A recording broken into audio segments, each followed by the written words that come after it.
রামিসার বাবা বিচার চান না, এ বিষয়ে আমাদের বক্তব্য কি? আমরা বলেছিলাম এর একমাত্র জবাব হবে তাকে সেই আস্থার জায়গা ফিরিয়ে দেওয়া। মাননীয় স্পিকার, আপনাকে ধন্যবাদ।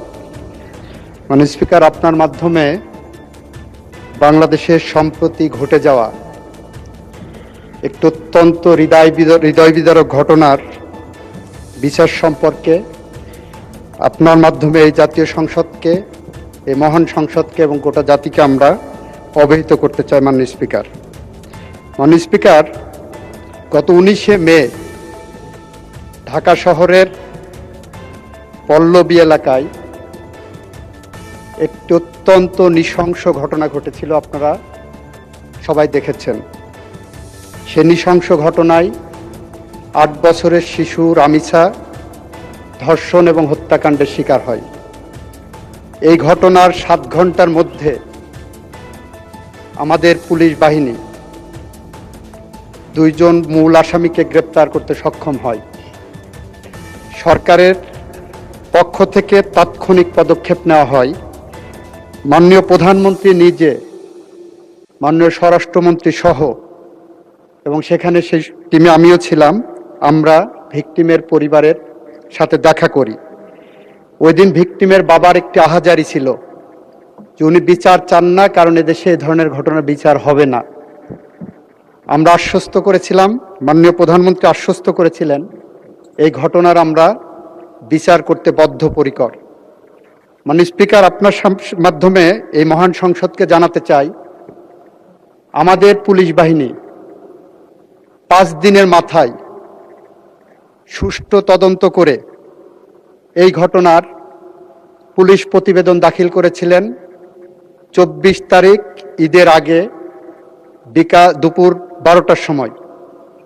24 তারিখ দুপুর 4টের মধ্যে সেই চার্জশিট আমরা সিএমএম কোর্ট থেকে সংশ্লিষ্ট ট্রাইব্যুনালে নিয়ে যায়। মাননীয় স্পিকার, আমাদের সামনে একটা শঙ্কা ছিল, সেটা হলো বাংলাদেশের সমস্ত আদালতগুলো 1 জুন থেকে, নিম্ন আদালত ম্যাজিস্ট্রেসি বাদ দিয়ে নিম্ন আদালত 1 জুন থেকে 15 জুন পর্যন্ত গ্রীষ্মকালীন ছুটিতে যাওয়ার কথা।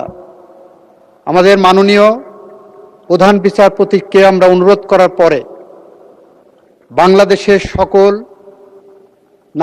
শিশুর প্রতি সহিংসতামূলক যে ট্রাইব্যুনালগুলো গঠন করা হয়েছে, আমরা গত সংসদে আইন পাশ করেছি, সেই ট্রাইব্যুনালগুলোকে আমরা ছুটির আওতা বহির্ভূত রাখতে সক্ষম হই।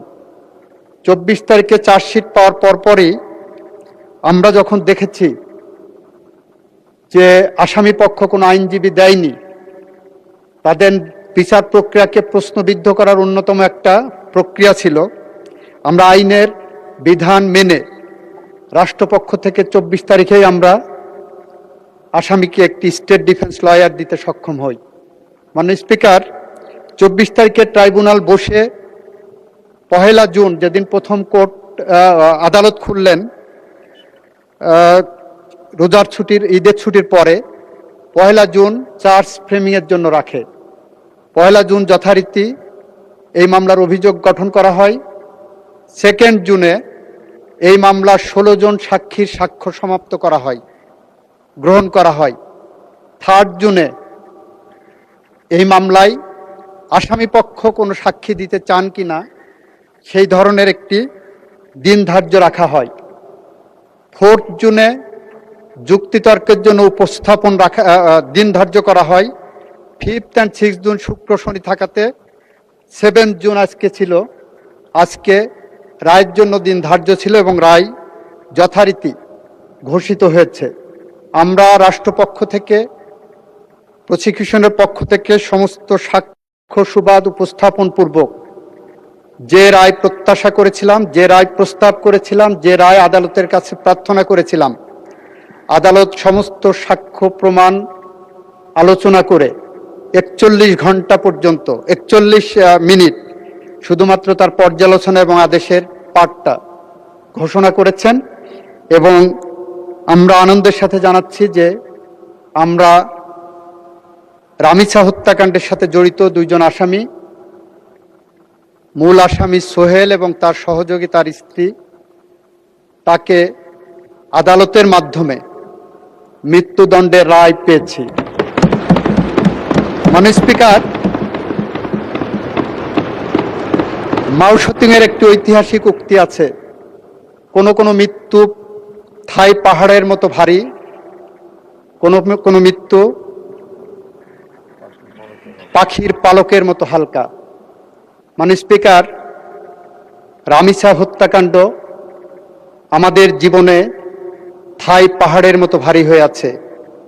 আর যদি এই ফাঁসির আসামিদেরকে আমরা ফাঁসি কার্যকরের মধ্য দিয়ে তাদের মৃত্যু ঘটাতে পারি, তাহলে সেটা আমাদের জাতির কাছে পাখির পালকের মতো হালকা হিসেবে আসবে বলে আমরা বিশ্বাস রাখি।